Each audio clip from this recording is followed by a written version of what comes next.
The UK's party leaders have clashed in the first TV election debate on a range of issues including the NHS, immigration, and the deficit. It is the only time David Cameron and Ed Miliband will appear together on TV ahead of 7 May's polling day. The Conservative and Labour leaders, as well as the leaders of the Lib Dems, UKIP, the Green Party, the SNP and Plaid Cymru, also debated 0 hours contracts, spending cuts, and education in the ITV-hosted contest. 7 million viewers watched the debate, according to ITV, which was a 31% share of the audience. There was a peak audience of 7.4 million, or 33% of the audience. Snap polls taken after the debate gave a mixed verdict. A YouGov poll of 1,100 people gave a clear victory to the SNP leader Nicola Sturgeon, with 28%, followed by UKIP leader Nigel Farage on 20%, Mr Cameron on 18%, Mr Miliband on 15%, Mr Clegg on 10%, Green Party leader Natalie Bennett on 5% and Plaid Cymru's Leanne on 4%. Pick and mix. But a Comres poll for ITV made it a dead heat between Mr Cameron, Mr Miliband, Mr Farage, and Ms Sturgeon, although Mr Cameron came out on top on the question of who was most capable of leading the country. Mr Miliband was judged best performer in an ICM poll for The Guardian, taking 25% of support, just ahead of David Cameron on 24%. Some of the sharpest exchanges in the 2-hour event came when Lib Dem Nick Clegg clashed with Mr Cameron.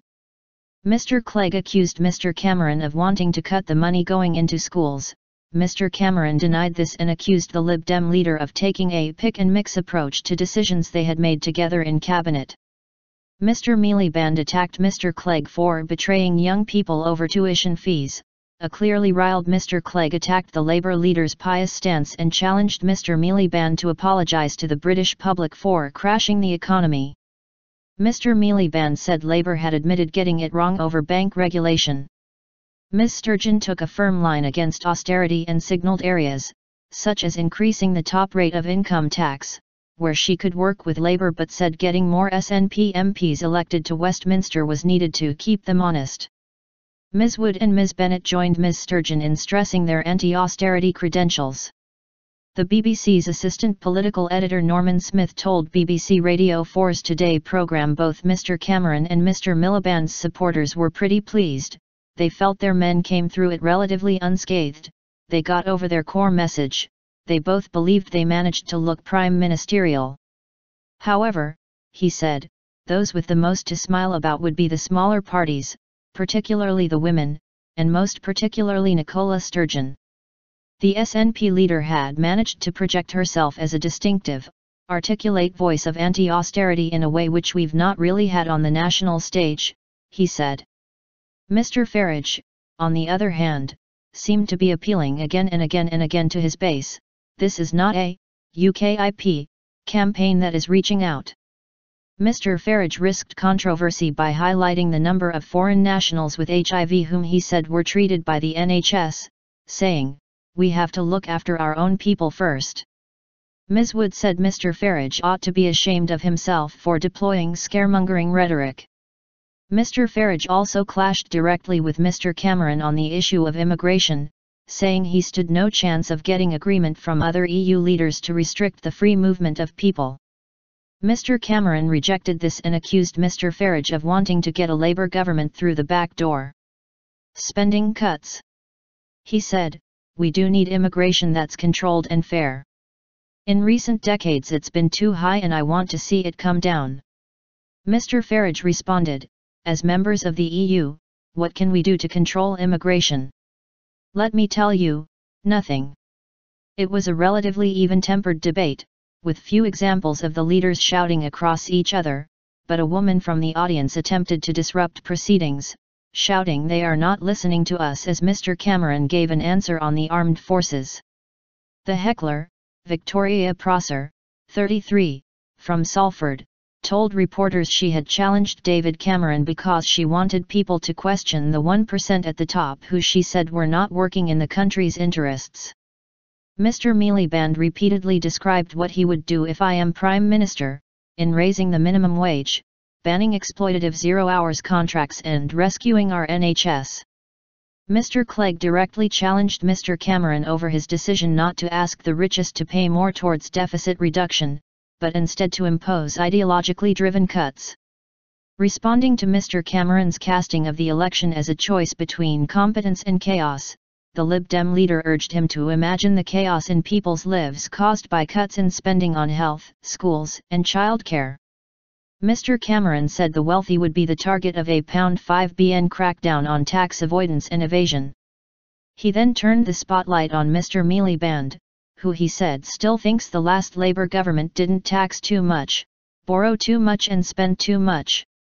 Ms. Bennett got things underway with an anti-austerity message, saying there was an alternative to making the poor and disadvantaged pay for the mistakes of bankers. Mr. Farage said the other 6 parties were all the same because they supported EU membership, adding he wanted to take back control of our borders. Mr. Clegg said no one would win the election and voters should think about who they want to see in coalition, saying his party offered grit in government. Ms. Sturgeon had a message of friendship for the rest of the UK, saying the SNP would work with other parties of like mind to end the bedroom tax and protect the NHS. Mr. Miliband said Labour had a better plan for the country and vowed to ban exploitative zero-hours contracts and save the NHS. Mr. Cameron said the Conservatives' economic plan was working, adding, "Let's not go back to square one, Britain can do so much better than that." Ms. Wood had an anti-austerity message and said her party can win for Wales in a hung parliament. Amid suggestions of a hung parliament and possible coalitions and deals after the election, commentators have said that the debates made the British political system look very different from the traditional 2- or 3-party setup. But Conservative Chief Whip Michael Gove said he would prefer a majority government with David Cameron at the helm, and there were dangers in a patchwork quilt coalition.